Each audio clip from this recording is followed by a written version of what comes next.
Yeah,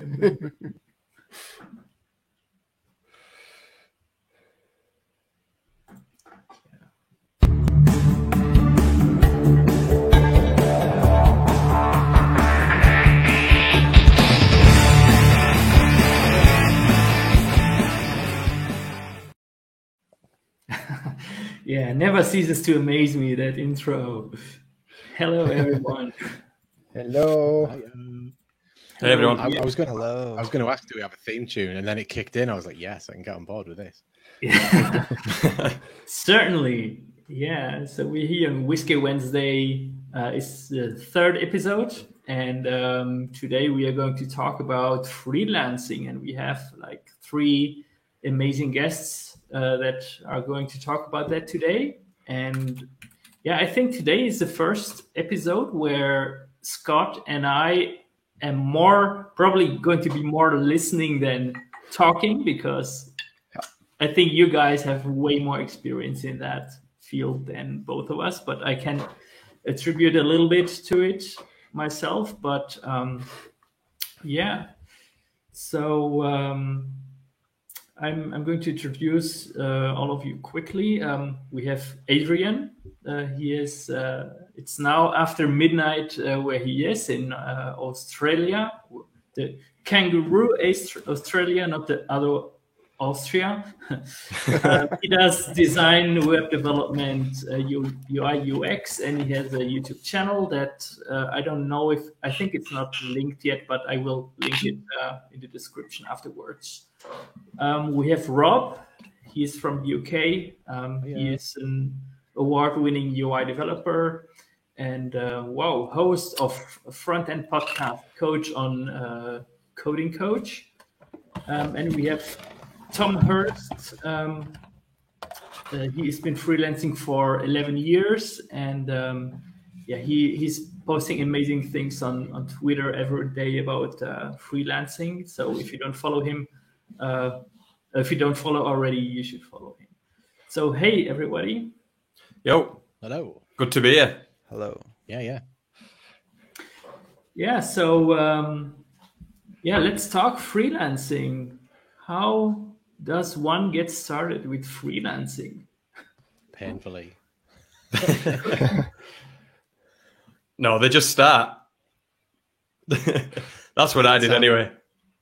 I think it depends. I think a lot of the traditional route is to kind of almost do what you do, like what you love. Like I'm a developer, and you kind of start running that alongside your day job, and then kind of gradually do less of your day job, more of the other one.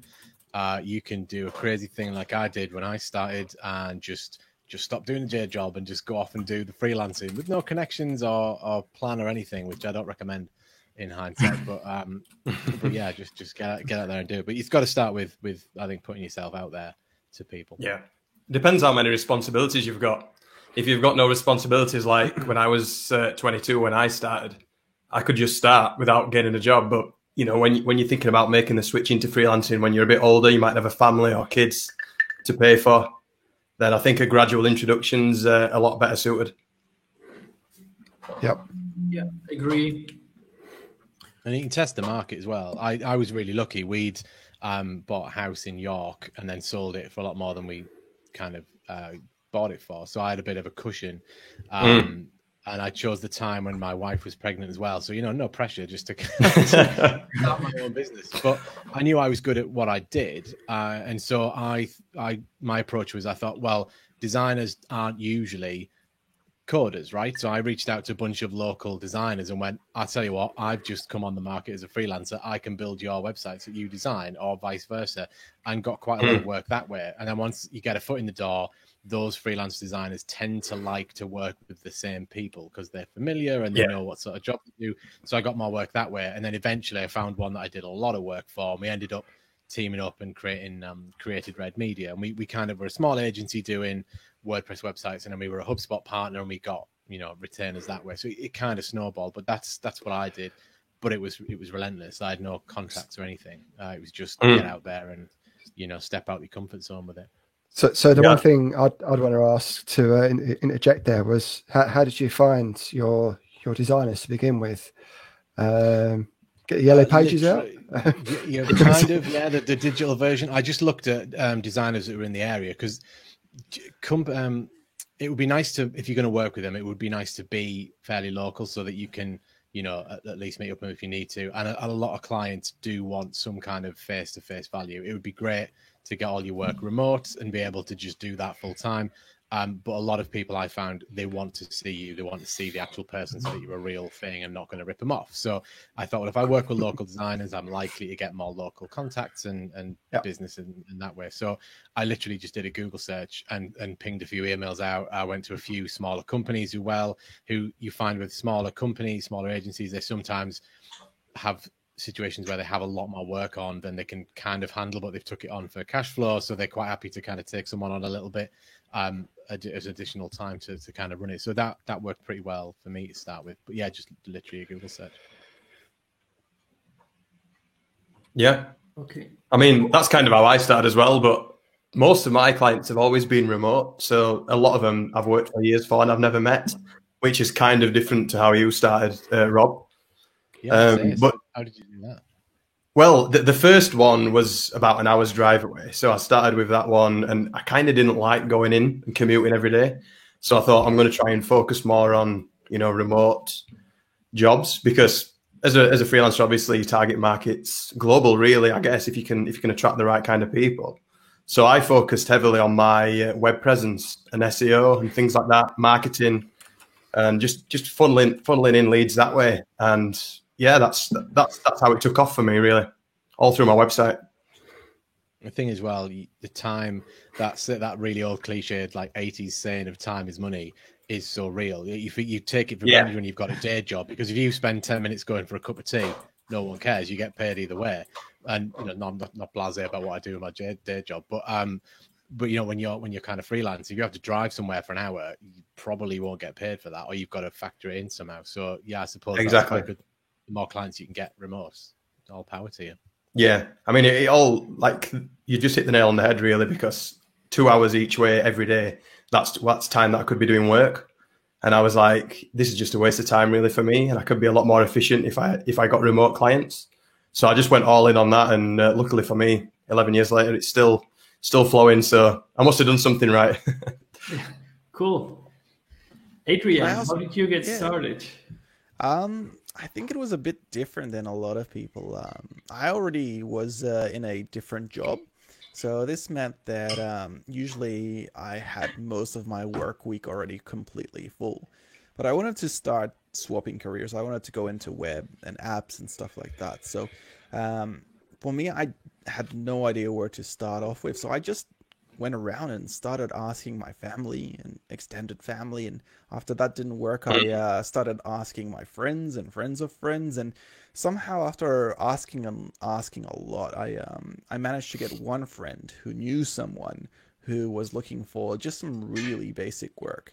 It wasn't even paid, but it was just a bit of work to show that I could do it. And I did that just sort of pro bono without any money per se, but because I did a good job, then they had another website for me to do and another website for me to do. And it was actual paid work. It was bare minimum, but at least it got me started and started helping me build that portfolio. And since they were a friend of a friend, they didn't mind about me going into an office or anything. They sort of offhand knew me, so I could do more of that work freelance remotely.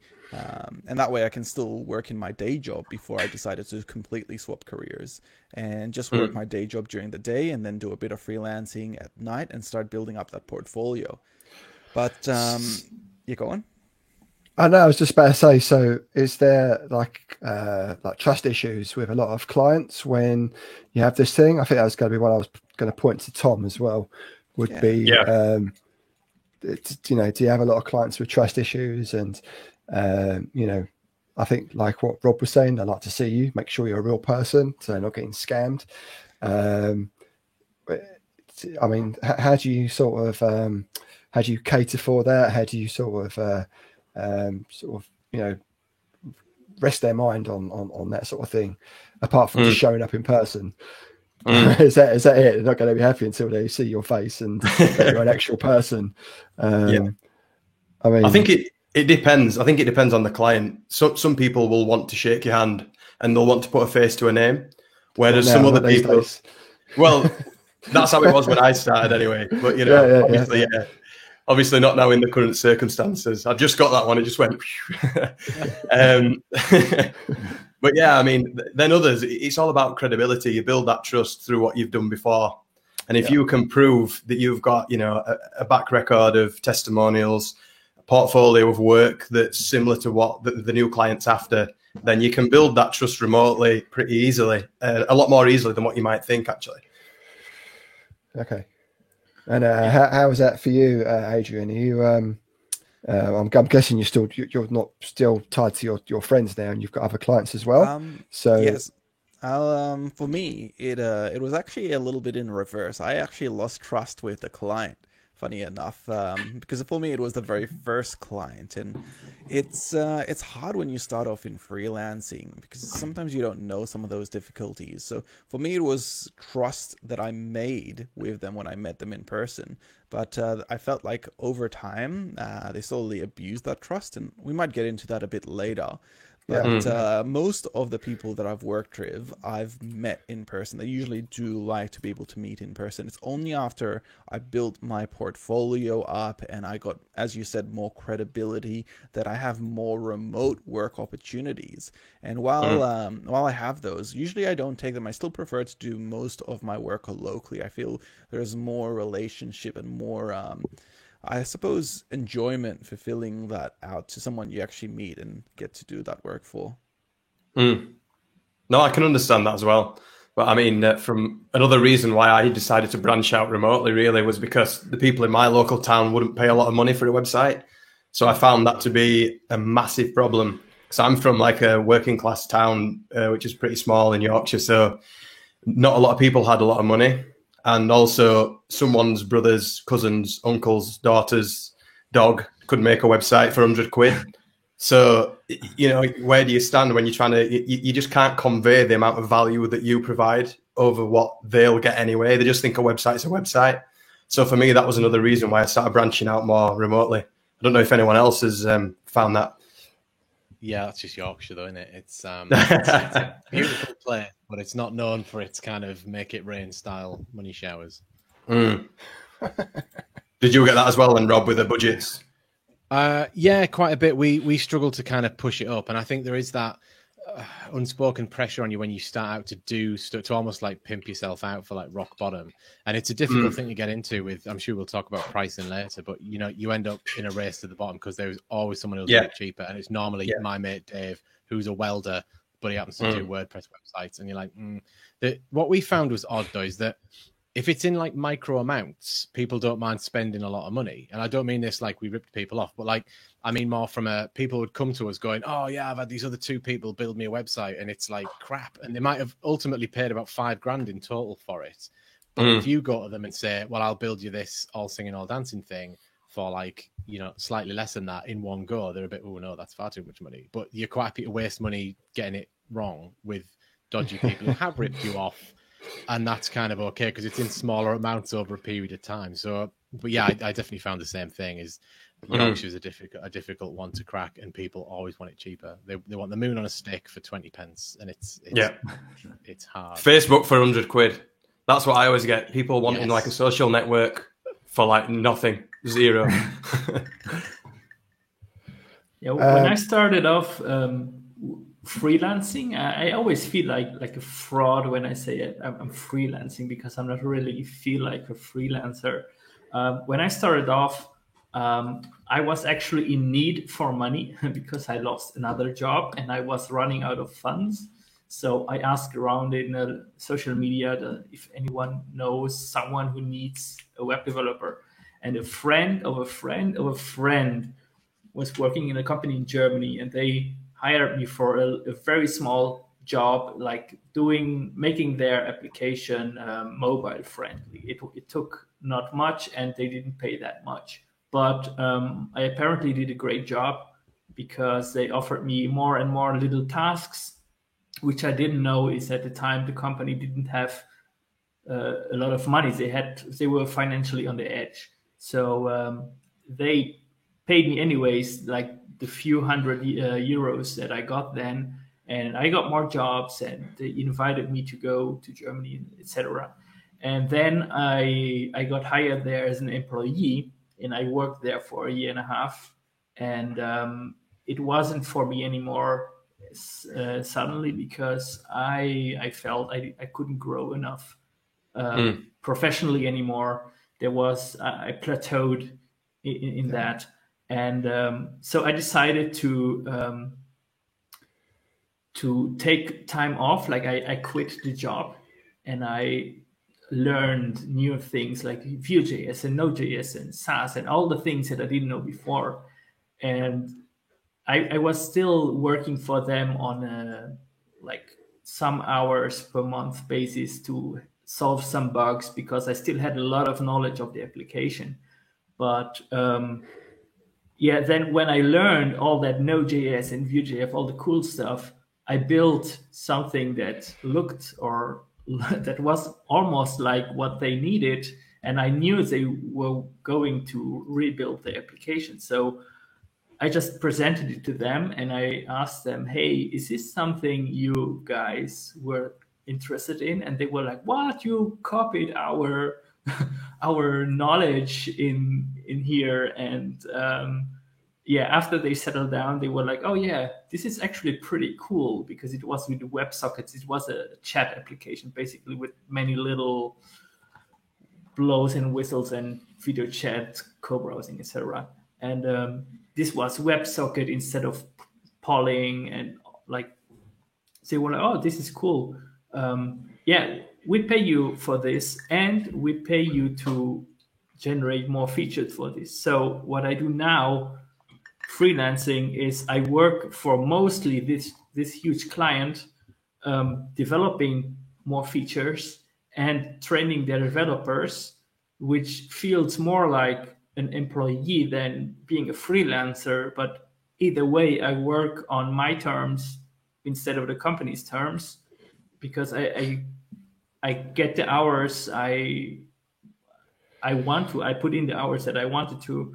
And even though now I have an agreement with them that I put in a minimum of 120 hours per month just for them. So it's basically like an 80% employment at the moment. So I don't know how much that qualifies as a freelancer. And yeah, it's probably dangerous to some point, because if they jump, I'm jobless. I have a little bit of safety there, because they need me more than I need them. And because I have an excellent personal rapport with the CEO and the COO, we do barbecue together. I was the best man in the COO's wedding and so on. So they wouldn't like scam me or like just tell me from one day to the other, you're out. But this is still something that I'm concerned about long term. So yeah, that's a little bit where I am, like freelancing, but not really freelancing. I think it's not cancer. It's largely. Yeah, I would say so as well. You know, it's you've got one big client, but it's on your own terms. And I think that is almost the big defining factor. You know, you're the one who sets the kind of rules to a degree. I mean, there's two things I'd pick out from that, Mark. And the first one is that you've got a little bit of time to work on your own business, which is good. So you said that you were like 80%. So you're going to keep 20% back for yourself. Yeah. So that's good. But then on the flip side, it is really scary to have one client, one massive whale client, as they're called, because they can just pull the rug at any time. Obviously, it's slightly different in your circumstances because you know the client well. You've got a bit of a safety net. But in general, having one client, in my experience, has always been a bit dangerous. So I guess I'd want to ask about exclusivity things as well. So like you're saying, Tom, and I know Mark, your client are obviously, you're giving them back the knowledge that they had prior to you going, and sort of they've got you on like a retainer basis until they get to a point where, their employees have that knowledge, and you're not needed. So I mean, and what you're saying, Tom, with like having the whale contract. I mean, Mark's not locked in, so he's a free agent, so he can go off and find other opportunities. And I know, I mean, his client might get a bit butthurt about that, but he's not. He's not. This is what I'm trying to say. Is there like an exclusivity thing where you'd get your client and they'd say, "Look, we just want you working solely for us," or I mean, is that is that a red flag? Is that something which should be like? Yeah? If someone asks me for an exclusivity like clause to sign, then I would like double my rate or something like that, because it's so debilitating having exclusivity clauses. So you're being tied. Exactly. Yeah. I mean, the key really to freelancing is holding back that bit of time for yourself and to seek out opportunities, because you never know when something better is around the corner. You might be really happy with your current client, but there could be always something better. That's my take on it. Mm. Do you have an exclusivity clause, Mark?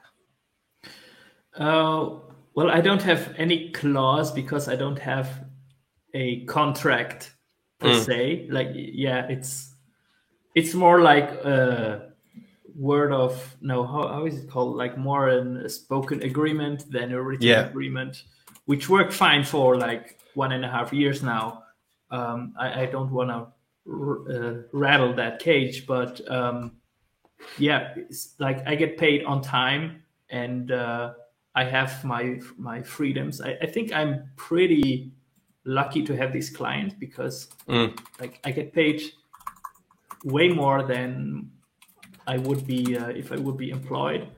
I work less, and I don't know. I'm happy with the agreement now, but when they say from one day to the other, we don't want to anymore, there's no legal basis, I can fight that. So, but no, I don't have exclusivity. Also, not in the spoken agreement. So I guess they even No, I was just about to say. I guess that's one of the sort of the best things about freelancing is you are. It's just freedom, even if you're not getting paid. You haven't got a great deal of wealth, but you can do. You can move about with between your clients as well. So I guess that's one of the major selling points of being your own boss, basically. So. And I guess that sort of goes into contracts, and how is that relationship with your client and yourself, and how does that dynamic work over being like an employee of an employer? So can we just take a quick drink check as well? So this week's episode is sponsored by Glenclichey. Cheers. Adrian's going to bed, so he's going to be. I've got a mug of water and a pitcher of Huel. Oh, Huel. Huel, which is really nice, but it does taste a little bit like kind of runny Weetabix. Coffee, tea? No, Adrian. Well, I have the Hibiki Master Select here. And if there's any whiskey brand watching this, if you want to sponsor us, just comment below and we can get business. You send Scott and I a bottle and we're fine. We will promote your stuff. You just need to hit up Ryan Reynolds. He makes gin, Ryan Reynolds. Oh yeah, I'm not about the gin. But not for me. I'm quite a big fan of gin as well. So no, gin. What days? I've been way too ill on gin over the years to drink it for pleasure anymore. Well, it's all about the rum. Should we talk about contracts then, and the sort of the dynamic between? Yes, there's a question in the comments from Colby Hammond. I wonder, should you always get a contract, or what you do? Yes. Or would that be a case-by-case basis? Yeah. What do you guys say? For me, always. I think if I've seen nothing else, that's one of the fundamental problems people run into is they don't get something in writing. The other one being some kind of money, like a deposit of some nature. But I think you've got to have a contract, and it's not just about you. It's about protecting both sides. You know, it should outline who's doing what payment terms are expected, what work's going to be done, kind of when, any other kind of clauses in there. It just outlines the major points of your working relationship. And I think if you don't have one, you could run into problems later down the line. So yeah, I'd always say get one. You don't have to go and find a dead expensive solicitor to get it done. It doesn't have to be, like a Lord of the Rings style contract. But yeah, you definitely need something in place, I'd say. And, Tom, I think you're onto a winner here. Eddie, who was on last week, he's saying he'll give you £500 for Facebook. So, okay. Maybe so. Well, I'll throw Twitter in for free as well. We'll do Twitter and LinkedIn for $750. It's euros. Oh, euros. Oh, it's euros though. Yeah, I want pounds. Yeah, no. Local currency, please, Eddie. But yeah, with the contracts, similar to Rob, really, I think you should always have something. But for me, the most important thing is deposit, because until someone's paid a deposit, there is no commitment whatsoever. It's all hypothetical. Yeah, exactly. You're just talking about a hypothetical project that could probably never happen. And until they've paid that deposit, you're not talking seriously, in my opinion. Yeah, so that's a good point, actually. So getting paid, doing the work, and doing stuff up front. I think who was it said that did the pro bono work to begin with? Was that you, Rob, or you, Adrian? Yeah, that was me, actually. Yeah. But that was from a friend of a friend, wasn't it? Yes, it was. So and, I think one of the lessons that you learn when you freelance is that the more experience you get, the longer your contract will be when you do future work, because you want to add in all the clauses that you've had to go through in the past, such as a 50% deposit in advance, or work starts when the client delivers you your required content, not when they finally have a meeting with you and don't deposit any money yet. All these little things add up, because a lot of the times the expectation the client has might not be the same expectation you have. So it's really important to sometimes get that down on writing. Yeah. So I'm guessing that's with the contract, isn't it? So manage expectations up front. There's one last point from Jay Tompkins. If you have a US client, get a legal jurisdiction for your country. Yeah. This is it from him. Does anyone know what exactly this means? Because I don't.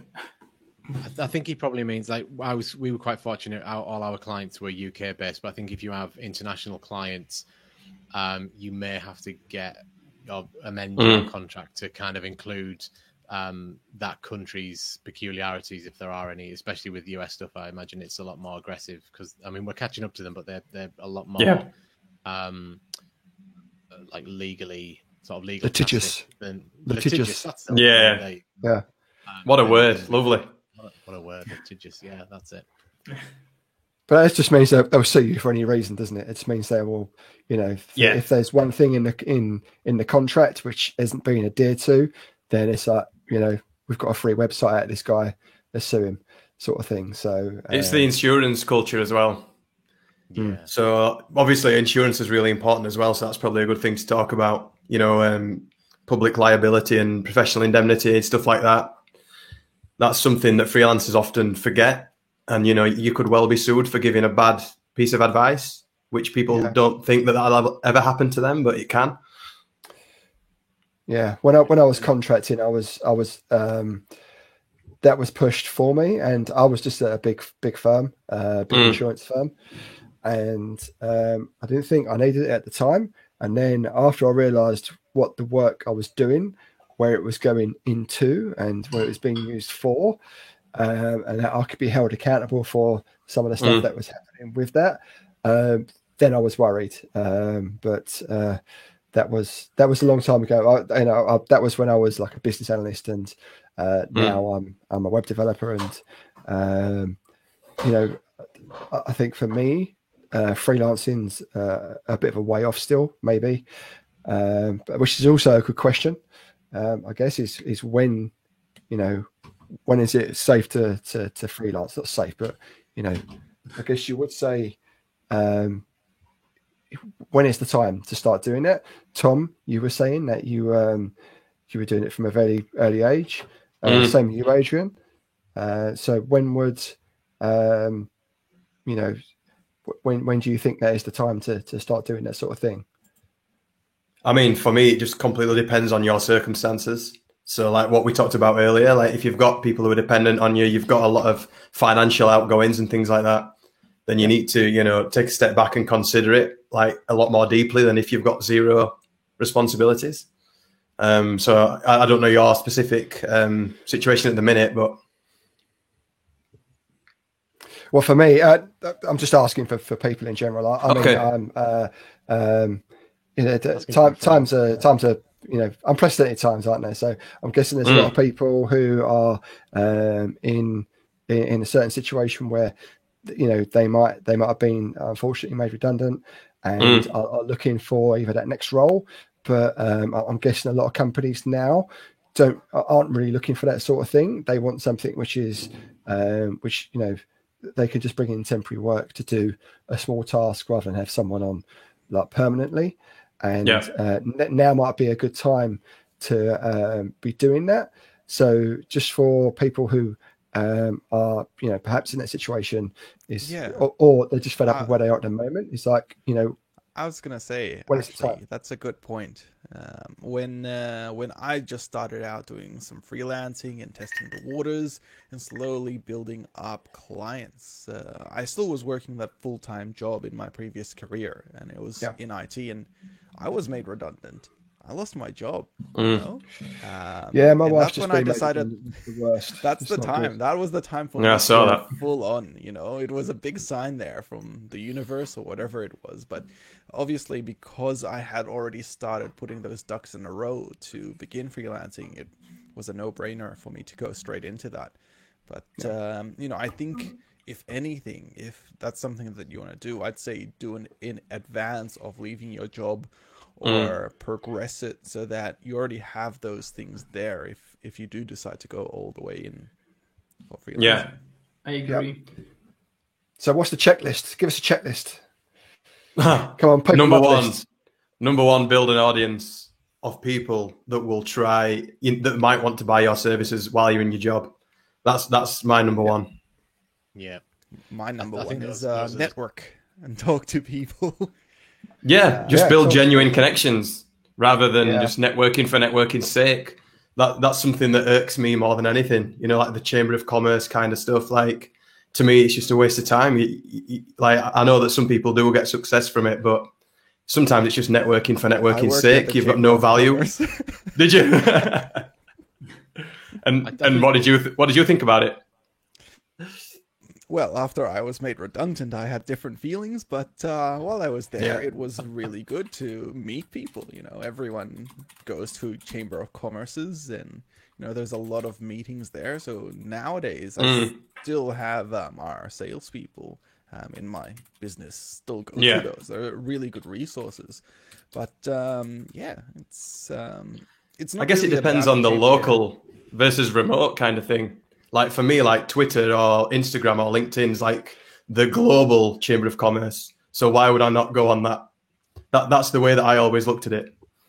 Sorry, what was it? LinkedIn and what was the other one you said, Tom?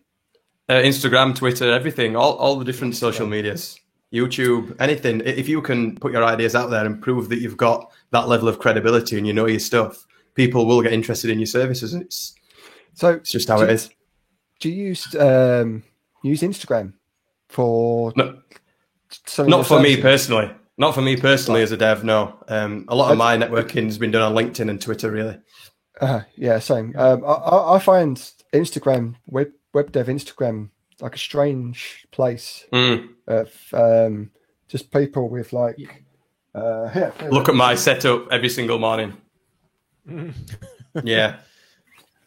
Just, there's only so many pictures you can take of your laptop and I agree. Your rig and things like that.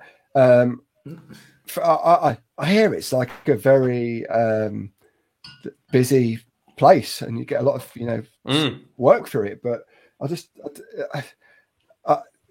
I think it's a very visual thing, isn't it? And you're just flicking through pictures of this code. It may just be code. People taking pictures of their code or their projects, I guess. So you've always got to have something in that respect to then sort of put your what is it you call it, where you have your big selling point and then the bit afterwards, which is like the hard sell.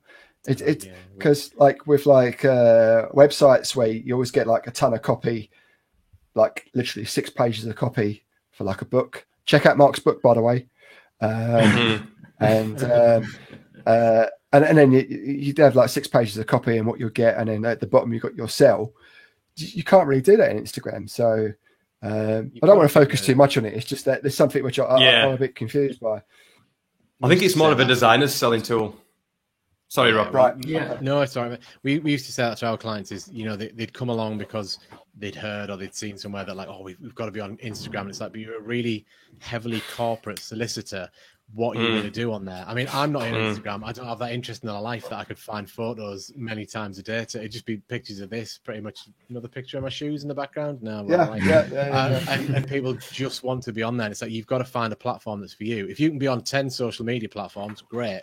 But it's a lot of time, it's a lot of effort, it's a lot of money. And content creation and ideation and generation is what will kill you. And if you're like a really stuffy corporate whatever, and you're trying to sort of be really funky and cool on Instagram, it's going to run into nothing. Where if you're a pretty cool gardening brand, that might work really well. Look at today's special offer on plants and things like that. And you've got to find the tool that works for you.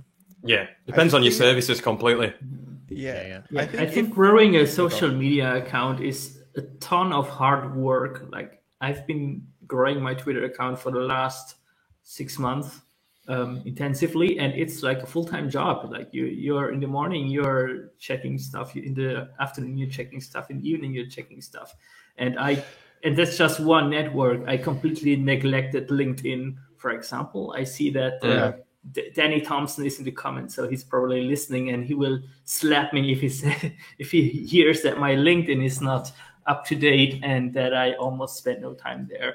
But so we've got a making a web dev making Twitter work for you episode next week as well, where who have you got on that one for next week? Sorry to be plugging it during the freelancer one, but Caitlin Pitts is joining Caitlin us. Pitt. Anyone else? Just Caitlin. Okay, cool. Well, yeah, I don't. Cool. Just him? Oh, we have to find others. Yeah. Need some more Twitter influencers for next week's show, please.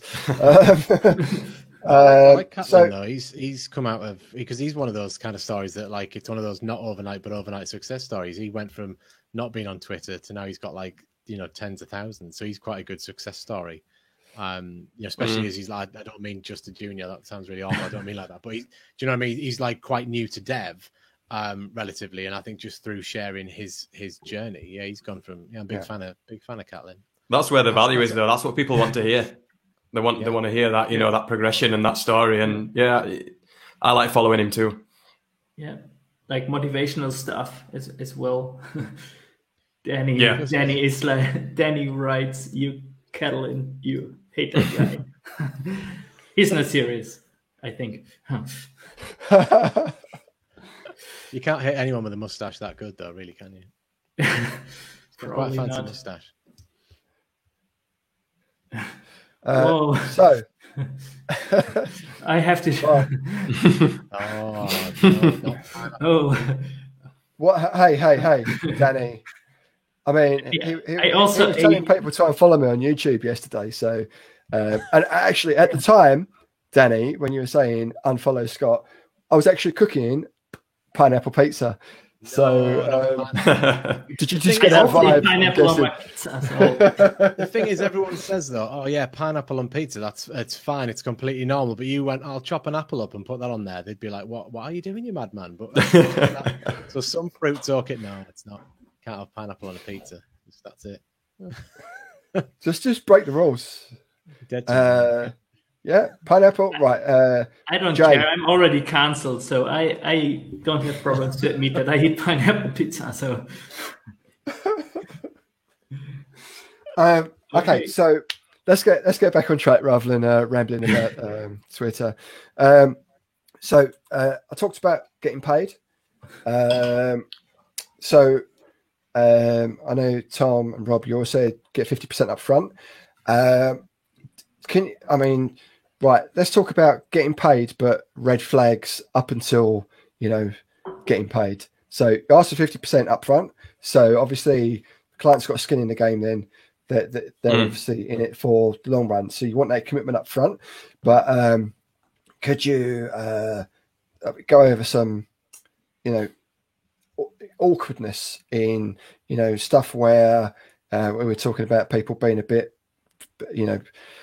I don't know another word for litigious. I don't want to sound pompous, but that's, that's my understanding of someone who will be, who will just flip on you at a moment's notice just to say you've broken some term of an agreement, just to get out of paying you the rest of that money. So let's talk about, how would you spot where things are going, like breaking down in the process if you sort of taking on that initial 50% and then sort of working through that. And then also after you've done that, can we talk about scope creep as well?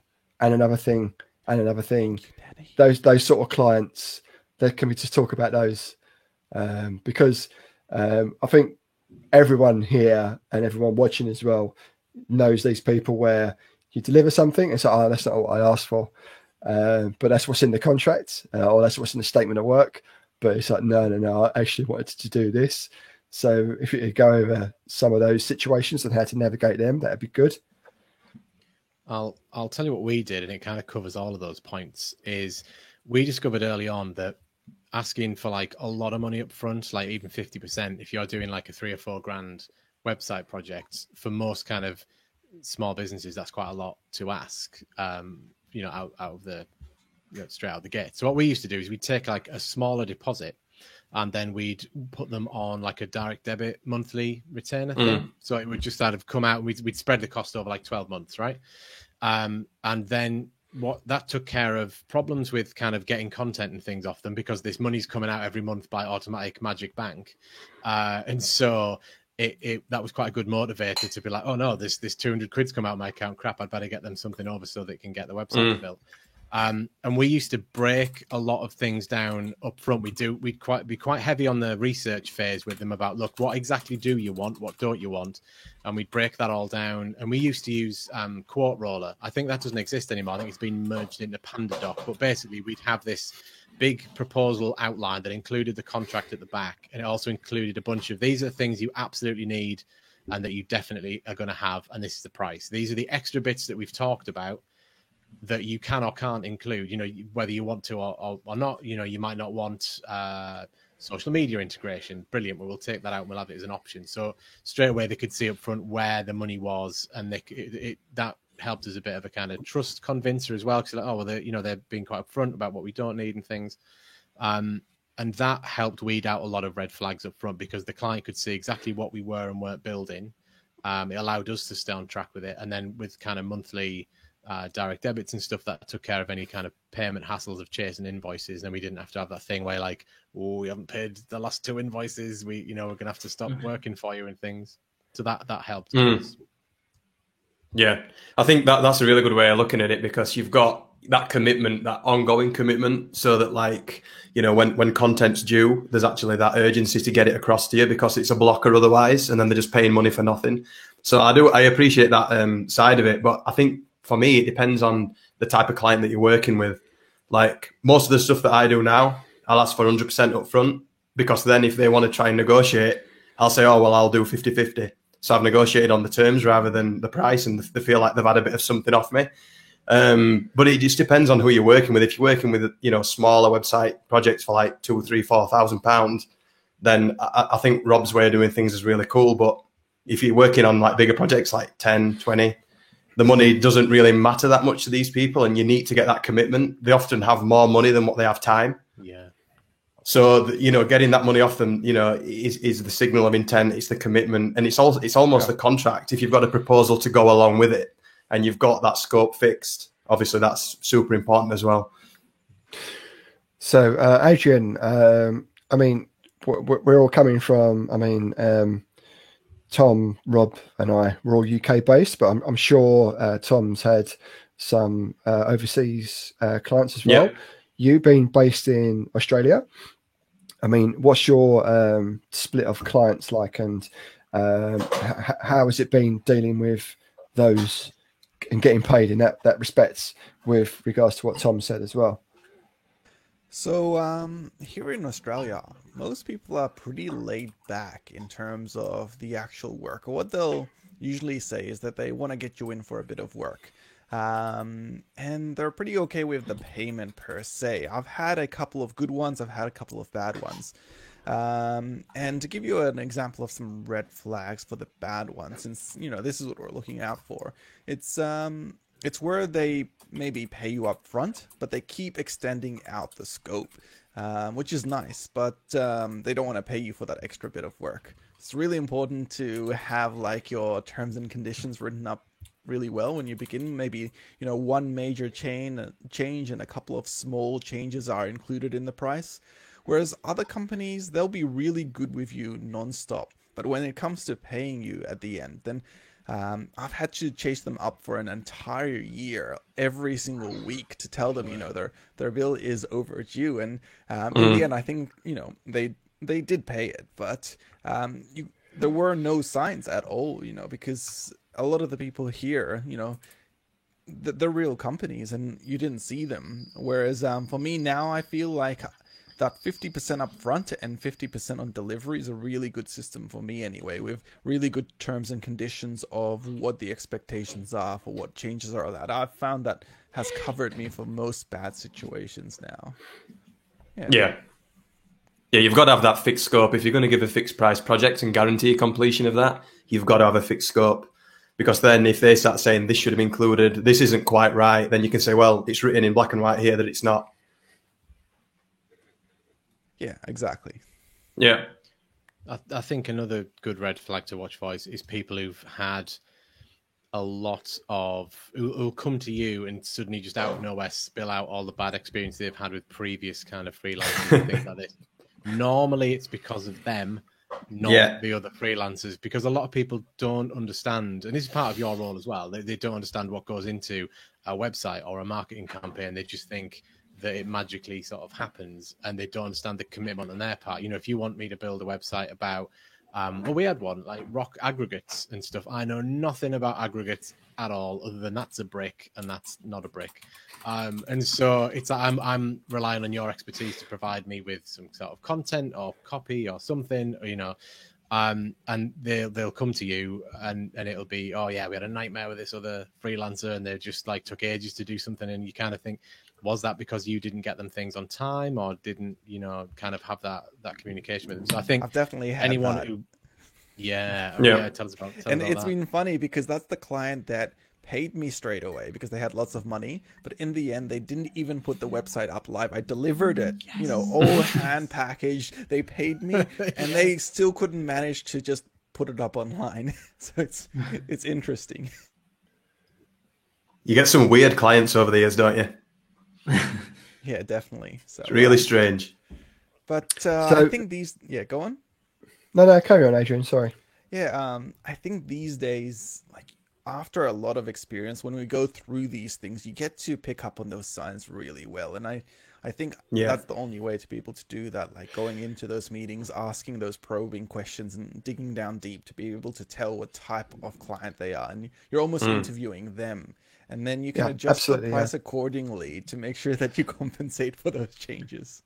I agree with that. Right, this is the thing, right? So, I mean, you say you get to know this. So, how many times have you got to not be paid to understand, you know, this is the point where you need to say, look, you know, I need 75% up front or all of it up front before I'm going to do this because I think you're dodgy, or, you know, I'm guessing a lot of it is just getting a feel for how they sort of, you know, the way they move and the way they do things with you as well. But it's you know, if you want to start out and then someone's just fleecing you outright, I think what you were saying, Rob, is that it could just destroy your sort of freelancing career before you even started it. So I think that's I'm guessing that's what we're here for now, to get this sort of feel from you But think that's... I mean, how many times did all of yous were you sat in that room or on that call with that client and thinking, I've had this play before, I know this play, this means I need to do X and Y. How long did it take to get to that point where you're like, you knew that sort of situation just from trial and error, or? I did a lot of research before I started, and these kind of things. Adrian and Tom are more experienced than I am with it, but that's the thing that comes up more often than anything else: is get X amount up front. We kind of settled on 30 because of the projects we were doing, and that kind of seemed like it was more popular than like the full 50. But the percentage amount doesn't matter as much. I think that give me something up front is a good. It gives you some kind of safety. It is, and it makes them. If they don't want to do that at all, that's a bit of a red flag in itself, because if you went and build a house, I'll have an extension built. The builder wouldn't just go, mint, I'll see you on Monday with all the materials. They'd want some kind of money up front for materials or commitment deposit. And why should it be any different just because the thing you're building doesn't physically, tangibly exist, right? So that is a good way to wheedle that out. Some of it, the rest of it's just kind of people. If you've spent enough time around people, you kind of get a feel for like you're going to be a problem, especially the people who are like mad entrepreneurs. I've got 1,000 ideas a day, but they're really hard to kind of pin down and pull those ideas out. They're not necessarily bad to work with, but just from a people example. Yeah, I agree with that. Like, reading people is a skill, and reading clients is a separate skill within that, and you get that over experience. And everyone says, do you need the experience to know all the red flags? You can listen to other people who've been in the position that, you were in to start with. But obviously you do need to go through that pain, I think, maybe 1 or 2 times to pick up on everything. Yeah, I agree. I think Eddie's asked a good question there, Mark, in the comments about legal stuff. That's the one, yeah. What's the legal stuff you had to figure out better or worse than you anticipated before you started freelancing? Well, for me, it was only bad at the beginning, because setting up a legal foundation for all of it,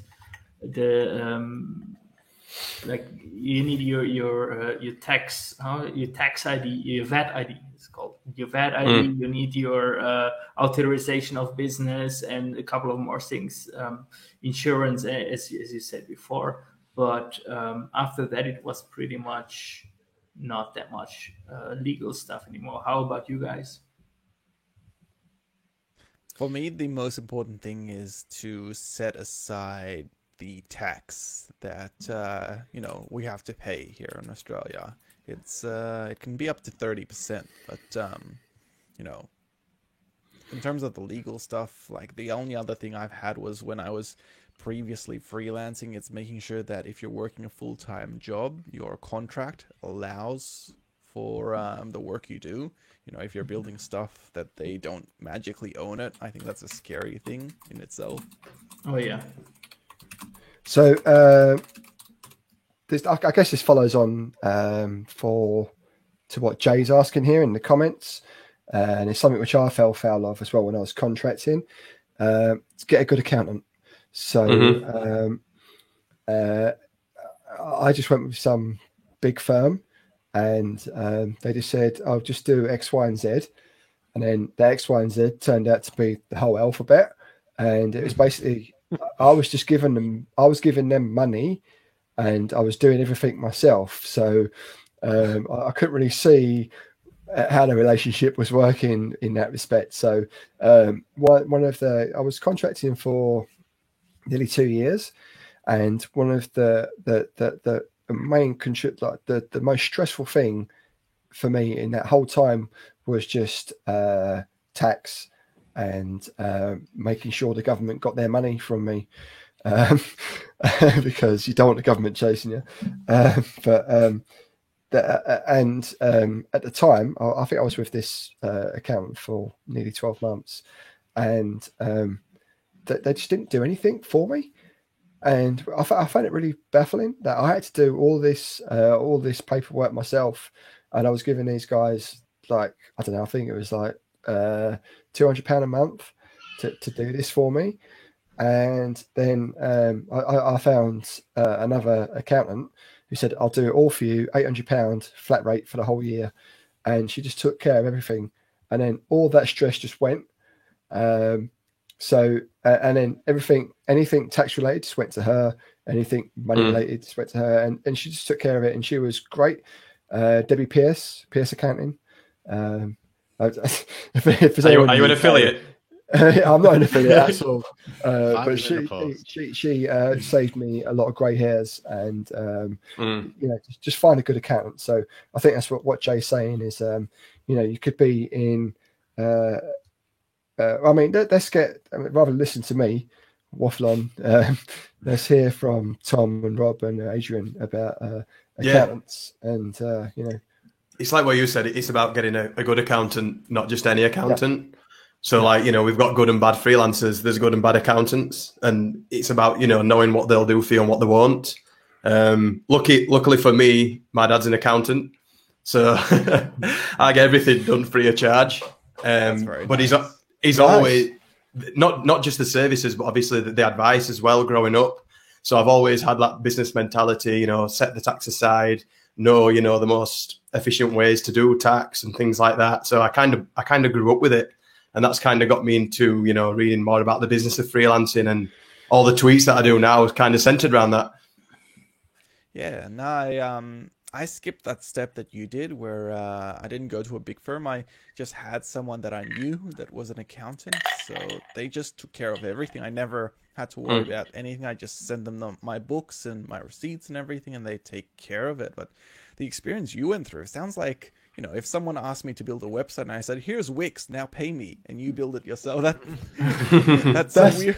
That's what it was. That's what it was. It was so confusing to me. I'm like, well, I've got all this paperwork I need to do. And they're like, well, you just need to fill out this form here. And I'm like, that's what I'm giving you money for. Why am I giving you money? And they're like, well, we don't do that. And I'm like, well, so it's what is funny it that you the say money for? that it was a larger company, because funny enough, I've seen a lot of large companies here in Australia. They do the same thing. They charge a lot of money and they provide very little value, just some advice and stuff like that. And they ask you to read the wiki. So. RTFM. Yeah. So there was yeah. Go ahead. No, I was going to say there was an advert years and years ago when HMRC started doing self-assessment. I think it was when they first started allowing you to do it online, and they put out this advert with the guy from Tomorrow's World, and he was like, tax doesn't have to be taxing. And it's like, that's literally the only thing that tax is. It is baffling. And especially in UK, if you get over a certain threshold, you've got to do VAT. And it's not too bad in our industry, but I mean, VAT in itself is mental. You can have a biscuit and that's one price, but if you put chocolate on it, that then has VAT on it. But other types of biscuits don't. It's like if you eat a sausage roll in Greggs or outside of Greggs. Different price. That's why Jaffa cakes are called Jaffa cakes and not Jaffa biscuits, because of the chocolate on top of them, which has just clicked now. Because they are biscuits, but they're classed as cakes because of the chocolate on top. I'm guessing it's to get around the tax. Crazy. It will be. It's absolutely mental. So yeah, you need a good accountant. But I think you get one that kind of is, if you get one that's kind of challenging you a lot, like asking you a lot for information, that's usually a fairly good sign. That, I mean, they're kind of on top of things. And where's this thing you said you had? Why have you, give me your whatever account statement, or if they're asking you for information and giving you advice on the regular, that's quite good. You want someone who's proactive. Yeah. I've had a good experience with my accountant. Luckily, my brother had a company before I started this, and he recommended them to me. And it costs like 3,000 euros a year, but they do like everything. I just send everything to them. They do everything. And when, like last time, I got a call from the tax office about something, and they just told me, oh yeah, just send them to us and we deal with it. So it's like no how do you say, like it's like having a good insurance. Like you don't need to worry about anything. They take all that stuff away from you, which is especially good because I have no idea about the whole tax and money thing. I'm so bad at all of that. So I'm really happy to have a good one. So I don't mind paying those 3,000 euros a year to them. They do everything for me, but yeah, it's quite a chunk. But Yeah, I that think sounds it's like worth a the lot. investment. Yeah, it's worth the investment for any freelancer, I guess. Having a Definitely. good And if you do a accountant. really good job for them, you can also do their website. I think they already have a pretty neat site. So I did my dad's like 10 years ago and I've never updated it since. I feel like a bad son and a bad client as well. Okay, so shall we talk about pricing? I mean, we've talked about, you know, getting the money up front. I mean, how do you price things? So, do you do it by the hour, by the project? I'm guessing from what Adrian and Tom were saying is that you do it by projects, you don't do it by the hour, because otherwise, you know, I'm guessing the client's going to be scared of, you know, if you say, oh, I'm this hourly rate and I'm going to be doing it for X many hours. I'm guessing they just want something packaged up, ready to go, which they can just get a fixed price for. So how do you manage that? I just got to show you my cat. Yeah, sure. If you This is don't mind, Darcy. I have to go she's- soon, so I'll quickly answer Oh, this sorry, one Adrian. from my view, and then I'll be heading out probably. But Yeah. look, when I started out, hourly was what I did because it made sense to me. But as I grew in my development skill, I found that if I charge hourly and I'm getting better at the job, what used to take me 8 hours now takes me 4 hours. I'm technically losing 4 hours Exactly. of work by being better at my job, which didn't make sense. So then I swapped to project-based work. And when I did project-based work, then usually I'd have a look at the client and just give them 3 examples of prices, like a cheap one, an affordable one, and an expensive one. And a lot of the times they picked the one in the middle. They picked the one that, you know, wasn't too expensive, wasn't too cheap. But then after I The Goldilocks one. doing... Exactly, Yeah. exactly. Then I kept doing the pricing. I got a sense of what people usually had in terms of the value or the budget they had for their website. And really, when you're doing a website, you want to do the best job. So you want to utilize as much of that budget as possible, because that just means that you can spend more time refining it and doing a better job for it. So instead, I swapped to value-based budget pricing, which is essentially trying to either figure out what the budget is for the bit of work, or finding how much money it'll save them or make them, and trying to create a figure from that and doing the best job that I can within that essential budget. And I found that that way I can create better projects and work in general. But go on. No, I'm just saying it just comes back to creating that rapport and adding that value for the client, doesn't it? Really. So it's a relationship thing, really. Yes. For that, but I mean, what do they say when you say it's going to be X? I think in some situations, when it's a client who've got, you know, a lot of money, where, you know, that sort of thing's not an issue. It's the time. They're just going to throw stuff at you. So how do you position yourself there? From my point of view, usually if anything, when I'm trying to bid for the price, I try to push my comfort zone out to where I feel that I won't get the job because I'm charging too much. So I feel like that's the only way to make sure that you're growing. Because if you're charging what you know they'll accept, you're not really charging high enough. And then you can always go back on the price. You can cut out scope. You can do stuff there, but you can never increase the price. So you always want to be able to start higher and then cut back on certain things. And I found that is the way that I usually go about it. And they're usually pretty happy to cut back different features that they might not want. So they feel like they're winning that negotiation, sort of, when we're going into that. So I know you've got to go, Adrian. So thank you for your time. Thanks, Adrian. Yeah, there's I'll one more have to hear question I what wanted to other ask. people But do in the future, Yeah, but yeah, I'll have yeah. to check it out later. So, but thank Okay, you very man. much, Thank you, mate. guys, and I'll Thank see you for coming later. on. Thank you so Bye. much. Good See night. you, Adrian. Nice to meet you. Bye. Bye. Yeah. Right. Just the four of us. Just the four of us and YouTube. So what was I going to ask? About pricing your time or a fixed contract. I don't know. I think I better shut up because I'm just rambling. Well, if you're still talking about pricing, you know, I think we used to do ours. We had an hourly price that we knew this is, you know, for an hour of our time, this is kind of what we need to be making, which is made up of a lot of factors based on, like, you know, the base minimum to Your bottom line, yeah. on.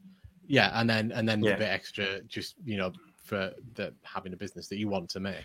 And I mean, we used to offer marketing retainers because we were a HubSpot partner. So we would often offer, you know, What's HubSpot? Sorry, by the way. HubSpot. It's a giant kind of marketing platform, essentially. So it's kind of Is it like CRM? things.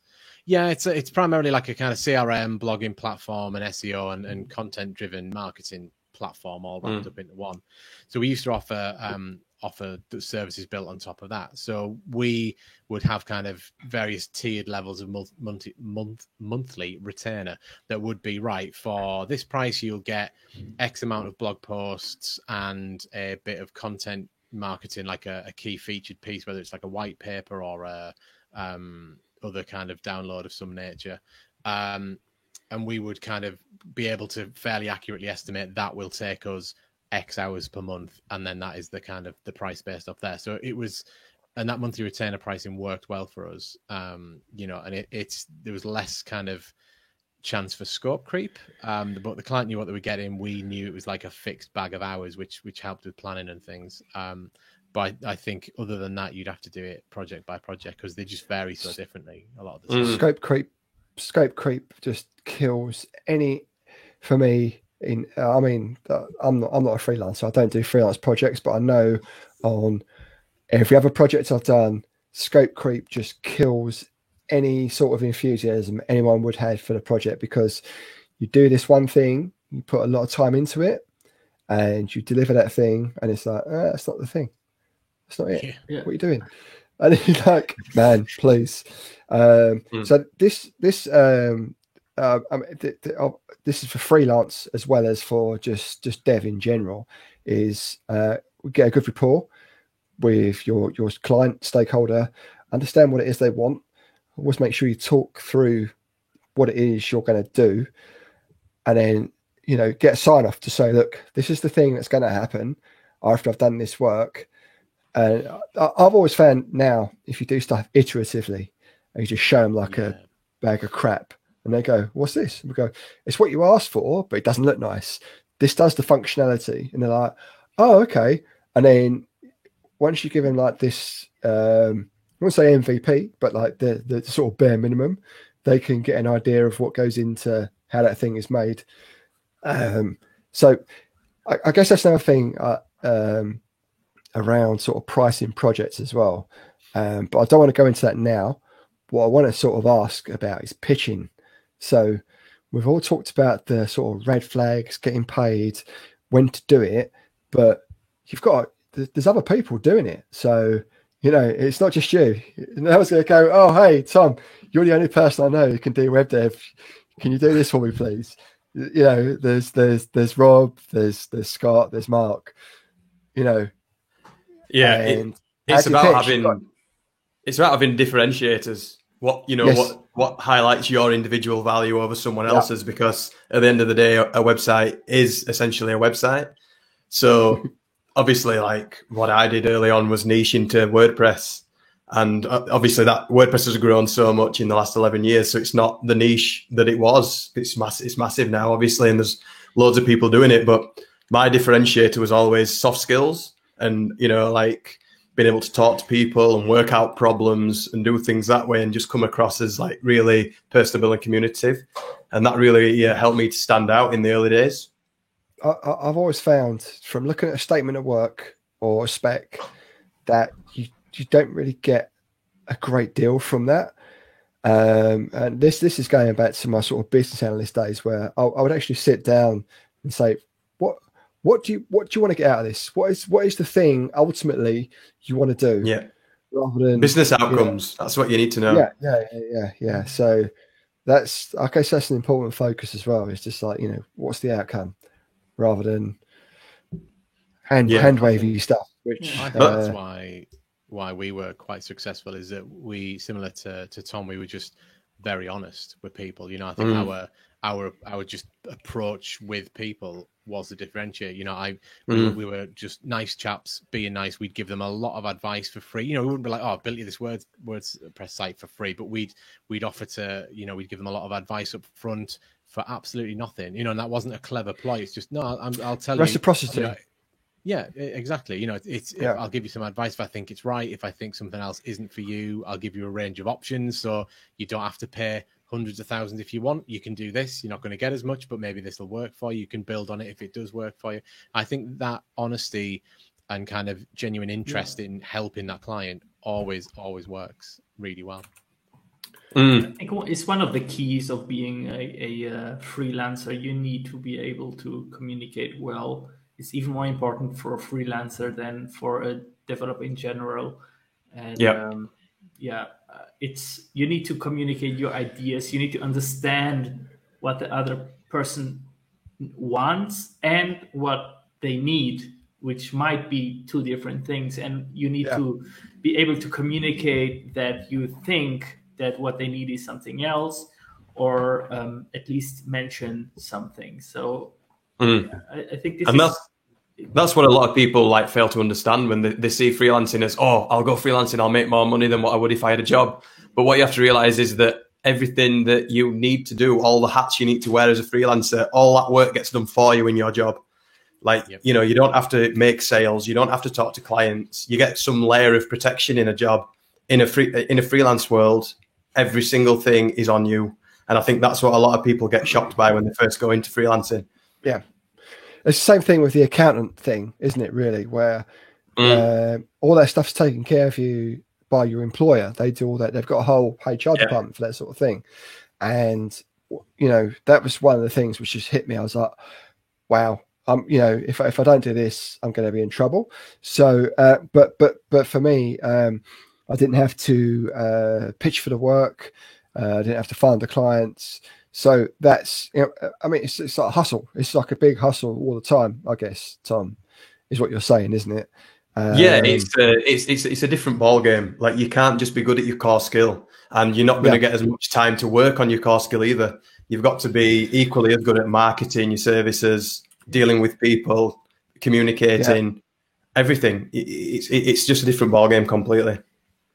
The weird idea is that, your core skill becomes actually almost the smallest part of your job, because there's so much of the crap you've got to do to be able to do that core part of your job. Yeah, it's unreal.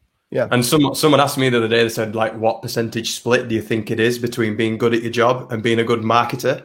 And I honestly think it's 50-50 for a freelancer. I think you've obviously got to be able to do a good job. You've got to be able to deliver value to your clients. But equally, it's not always the best developer that gets the job. It's the one that markets the services best and shows that value to the client. This is what I can do for you.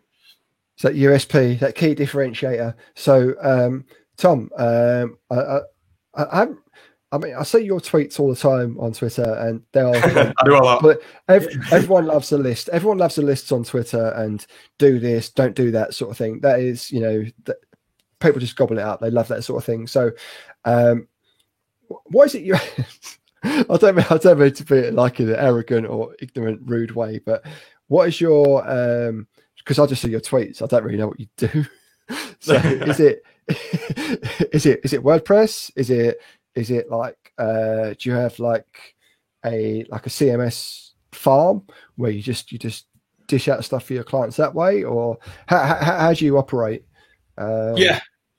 So WordPress has always been my main niche, if you want to call it that. Still is. There's such a massive the ecosystem is ridiculous. Absolutely. So I started off in WordPress when I was 22, and just built up clients that way, doing custom themes basically. Then I So progressed into. Sorry, I'm just wondering how old you are now. 33.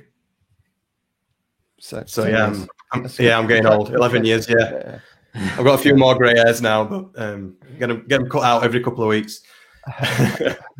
But yeah, 11 years in the game in WordPress, really. But in recent times, I mean, something that I've found really in freelancing is that you're going to hit a cap sooner or later. Like for me, the last 3 years have been pretty ridiculous in amount of earnings. But like I've realised that I've worked so hard to get there, and I don't think I can work any harder. Or in fact, no, I don't want to work any harder than that. So I'm at this level now where I'm thinking this freelancing knowledge. Your dog wants to get out. Can we see him? I can see the dog. Come on, Bruce. Can you see it? Oh, Yeah. Bruce. Yeah, Bruce. he's a half Springer. Good boy. Good boy. Oh, Springers. Great dogs. Yeah, it's a pain in my neck. But yeah, so I mean, for me now, I'm I got into like doing custom themes, custom plugins, custom sites, and then the client that I had last, we were doing a lot of headless WordPress stuff, which is where I've got into quite heavily recently. Gatsby, obviously React, Next.js, and stuff like that. Yeah, so I'm well into the headless WordPress scene now. What's that? That's my complimentary Nice. Gatsby Days bottle from when I went to the Gatsby Days conference in London in 2019. Nice. Massive fan of Gatsby. But yeah, So, it's all, that's good. in my opinion, it's all going that way. It's all going headless. That's good. That's good to know because I've invested a lot of my. I think I spoke about this last time. What's the word for hitching your wagon to something? And obviously, you've been doing it for 10 years, Tom, in WordPress. And I believe that the Jamstack is Jamstack and serverless is obviously. Yeah, there's situations where you're going to need to have stuff which is dynamic. So, Eddie, I've got 3 cats. This is what I keep on looking. If you've noticed why Scott keep on doing this, because I've got this door shut, right, and this door goes out to the garden, and all I have is the cats banging against the door trying to get out. So, apologies for that. But with Gatsby, I wouldn't say just Gatsby. I mean, although it is a great framework and I do love it. There's other, like you say, Next.js. There's also Snowpack, and there's Chris Biscardi's Toast with Sector, which are going to be good once they get out of beta or alpha even. But this is where things are going, and this is where the whole like content mesh thing. I think this is coined by Gatsby. It's just where you've got all of your different services which you just want to connect into a front end, and that front end doesn't need to be that monolith. I mean, it's good to hear from someone who's been in the game for 10 years in WordPress that things are going in that direction, and that's sort of where I want to sort of position myself in the future, is as someone who can help with migrating from WordPress to Gatsby, or to keep your WordPress backend and just have a fast front end. And there's great tools out there for that. So that's it. I mean, selfishly, it's encouraging for me to hear, but I'm pretty sure there's the cat again. Sorry, I'm pretty sure there's other people who are in that space as well, because WordPress is just eating up. I mean, it was a third of the market last time I checked. It's a lot of. I think it's 37 now. No, I think it's 37%. Yeah, so it's growing. Yeah. Wow. Okay. So there's only Shopify really coming close to like having that kind of growth. And they're paid as well, aren't they? Shopify. Yeah, it's a paid service. Yeah. So it's actually really good, Shopify. I need to look into it, but I haven't got the money to do it. That's the thing. Thing is, a lot of go on, sorry. I'm just saying, what I found hard was transitioning from being like a business analyst, where everything was in like data visualization, and all of these tools were like paid tools.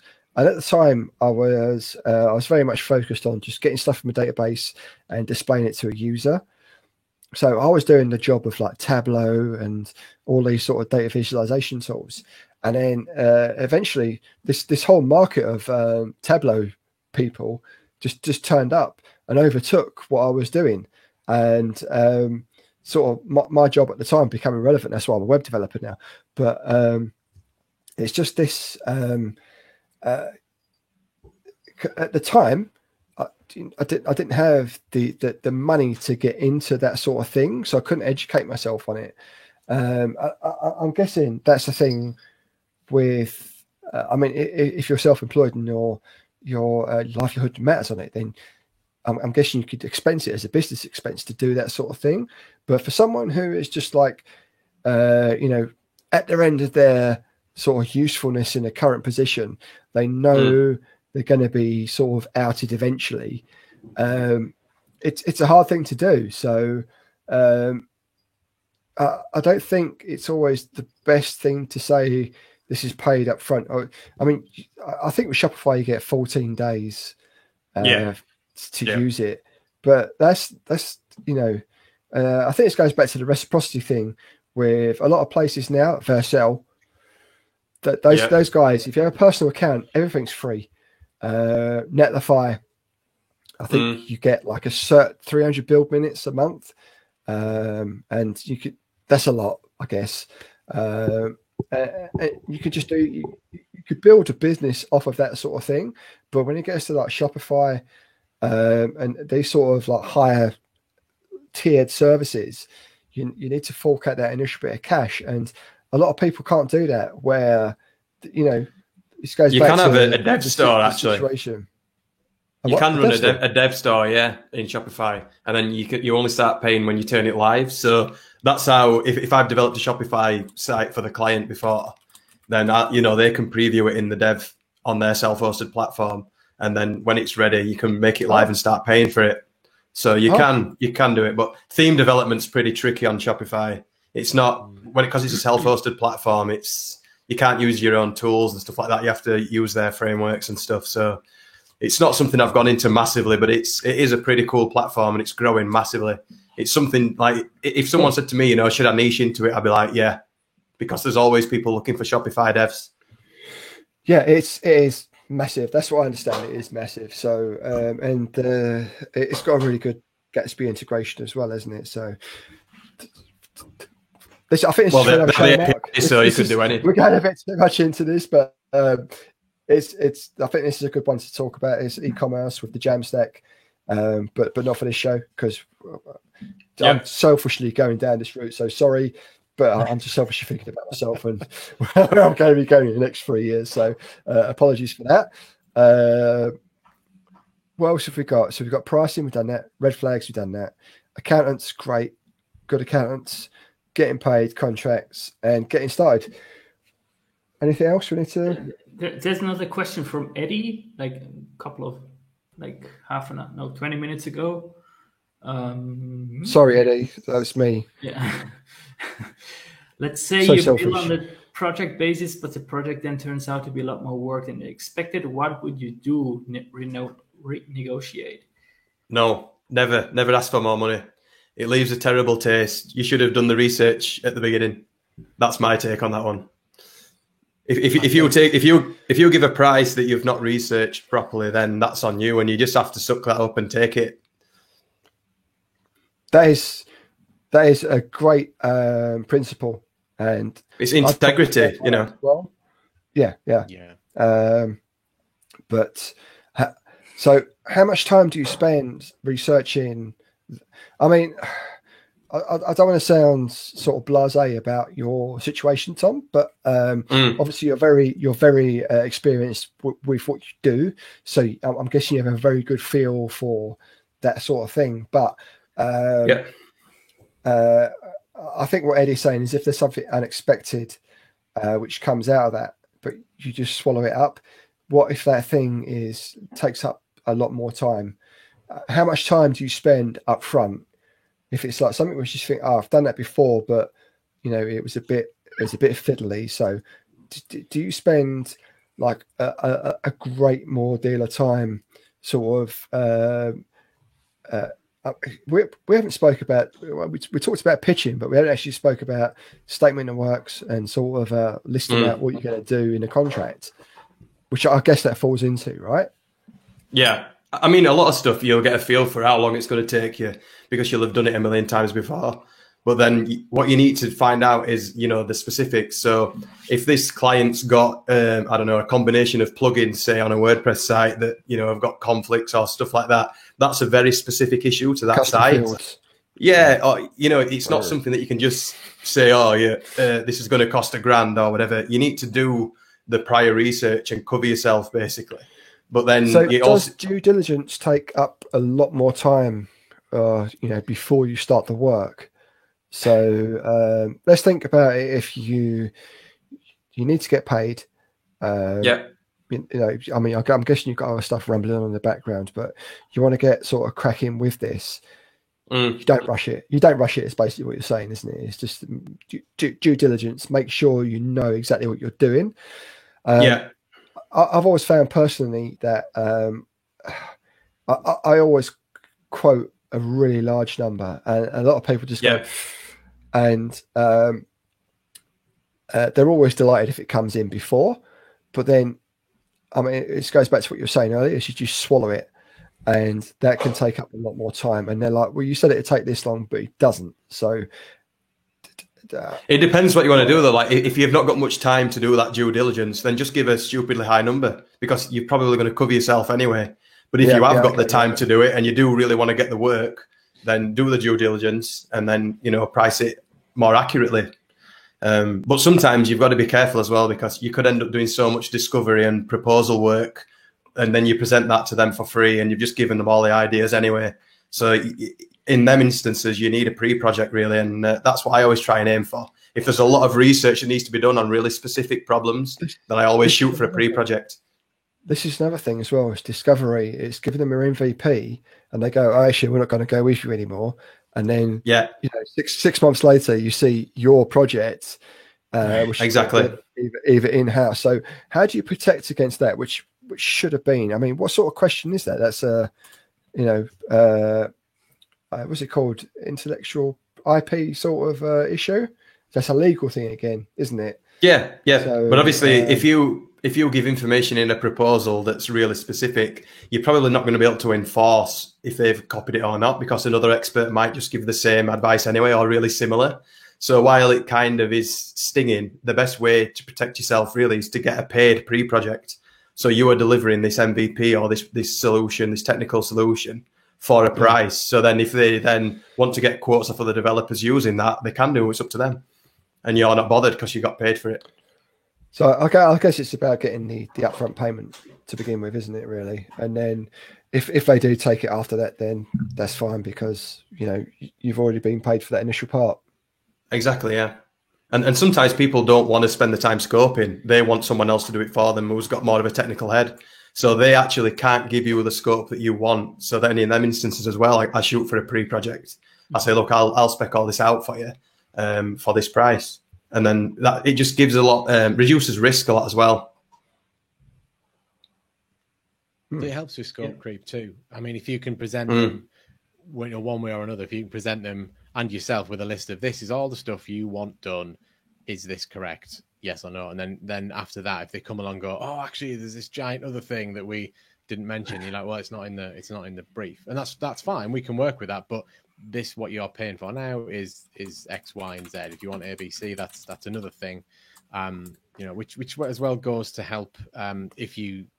We used to build sites almost like the next day after the project started. We'd have some kind of staging or public, shielded kind of facing website that they could go and look at, and we'd have regular check-ins and go, this is X page done or this is X feature done, rather than the big ta-da at the end. And then they go, this isn't what we wanted. So do you do like stuff iteratively? Do you always like have check-ins and just so you understand where the project's going? Is that always a good? I mean, I always try to make sure I keep my stakeholder involved throughout the process, just so they know exactly where I am and what's going on. So you've got to because change is the only constant. You know, change happens whether you like it or not. And Well, I think death and taxes too. Yeah, and you can, the earlier you can catch that and get a handle on it, and deal with it, the easier that is.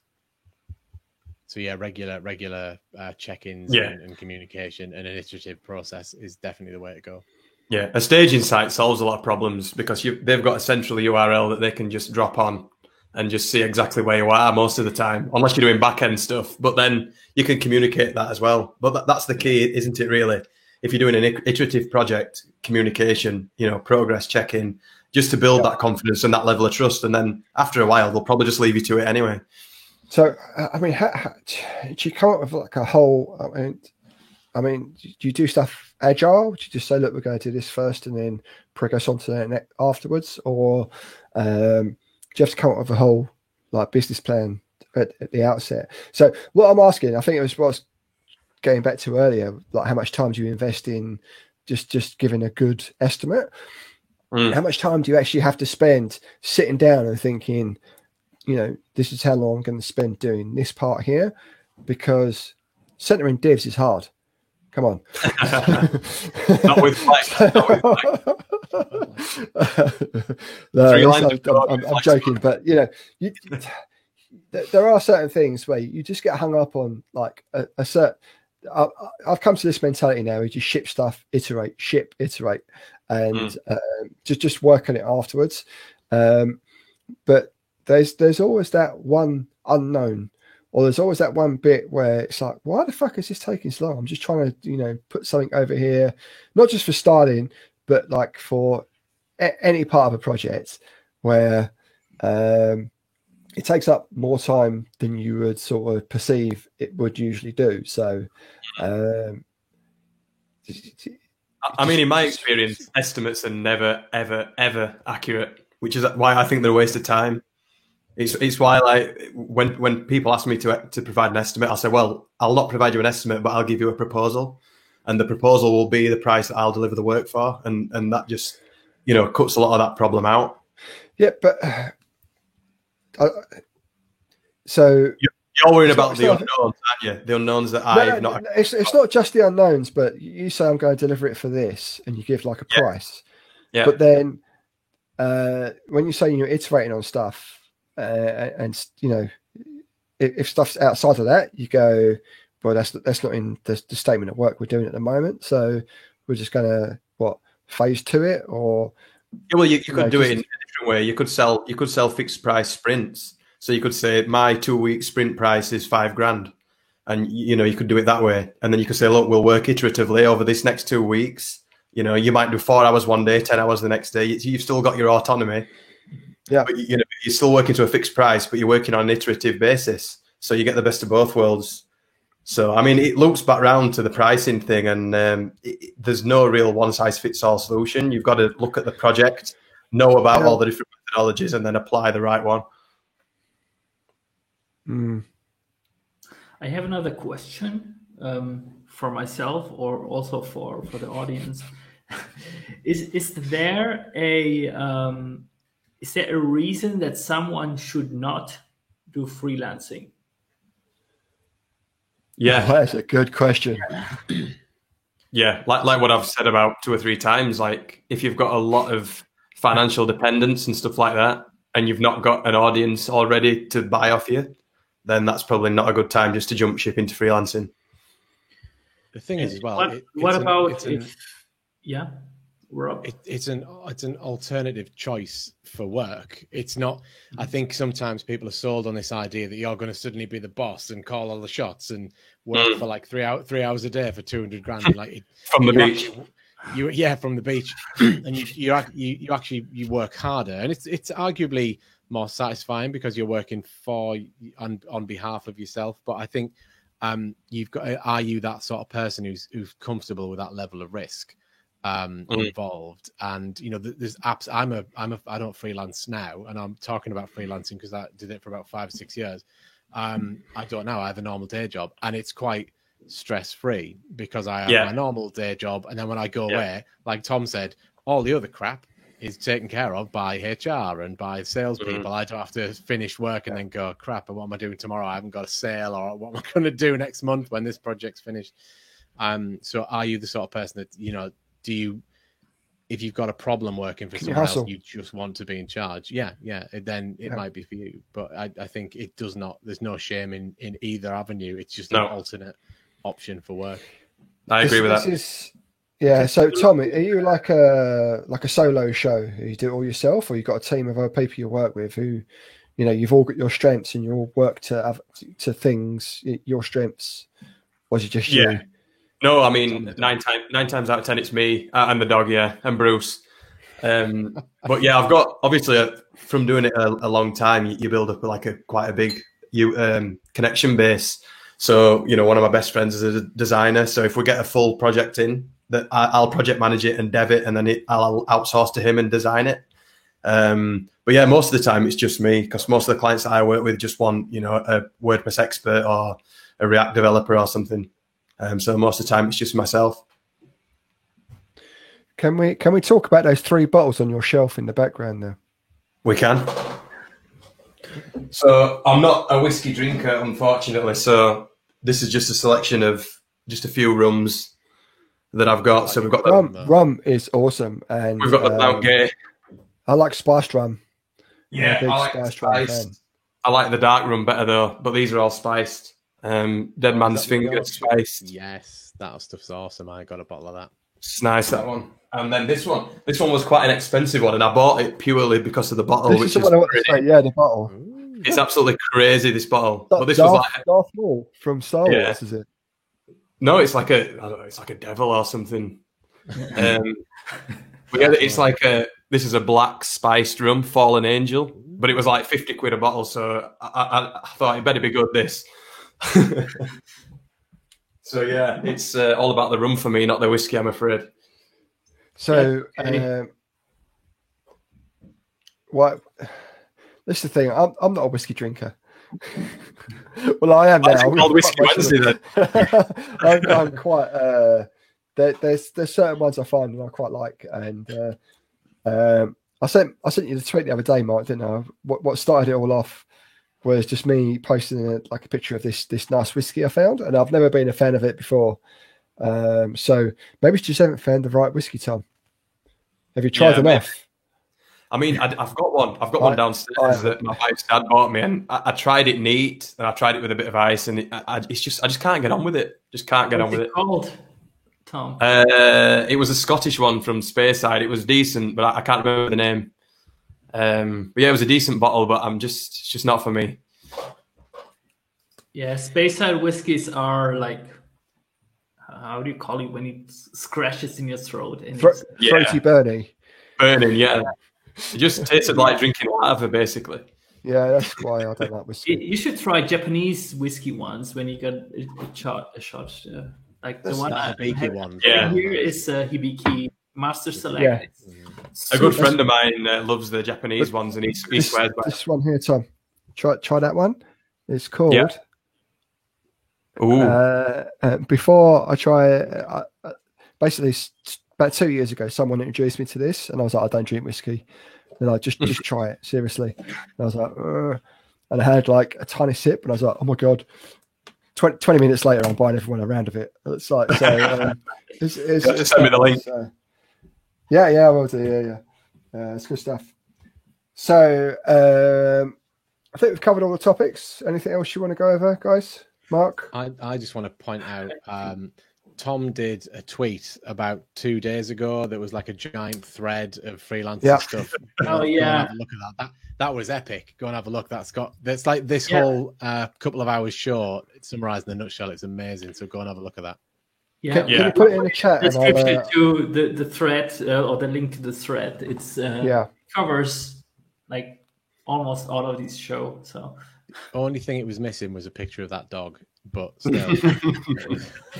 the dog who I owe all my success. He's the brains of the operation, not me. Is he also accountable when something? Yeah. Yeah. He gets pocket money. If anything goes wrong, he doesn't get his pocket money. He has to eat scraps. But yeah, that tweet's gone ridiculous. It's like 19k likes, and it's Jeez. just getting ridiculous. My Twitter app on my phone won't work anymore. It just keeps lagging, and it's gained me like 3,000 followers as well. So Wow. it's blown up big time. But I'm just glad that people like it, and Twitter love lists. Give a list, people love it.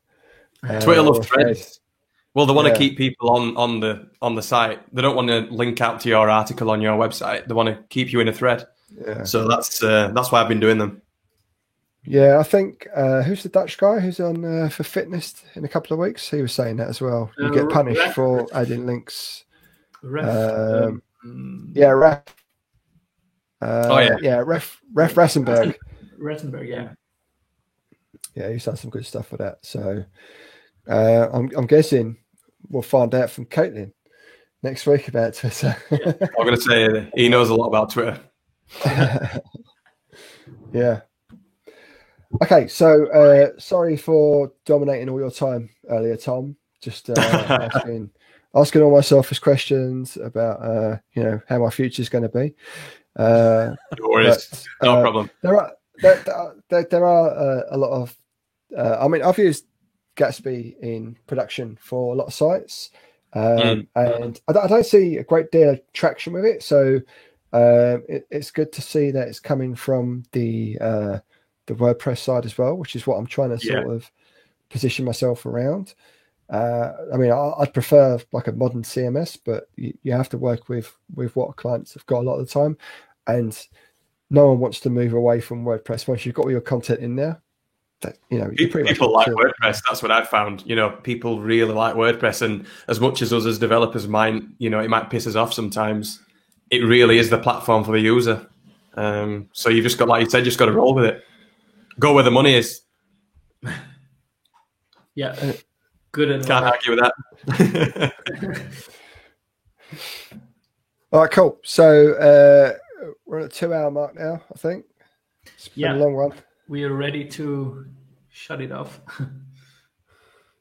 So is there anything else in the comments? Anyone want anything else before we go? Is there epic outro music as well? Yeah, of There course. is epic outro music, which Yeah, I was so- totally taken by surprise by last week because I didn't have any idea. Mark just went and did it. Okay, so I think we are done. There are no more questions in the comments, I guess. Nope. Okay, who wants to do the honors and announce the outro? Be my guest, Rob. announce the outro. What's the outro? Have you What's got, the like, a outro? script or something? The same as Oh, the it's just- intro. Same as the intro. Is it just literally like, thanks for joining us? We've been Whiskey Wednesday. Yeah. That's great. Double thumbs up. Going to use that now. You haven't copyrighted it, so it's ours. Okay. Thanks, Ed. See you later, guys. Good Bye. to talk to you all. Cheers. Bye. Bye. See ya. Bye. Bye.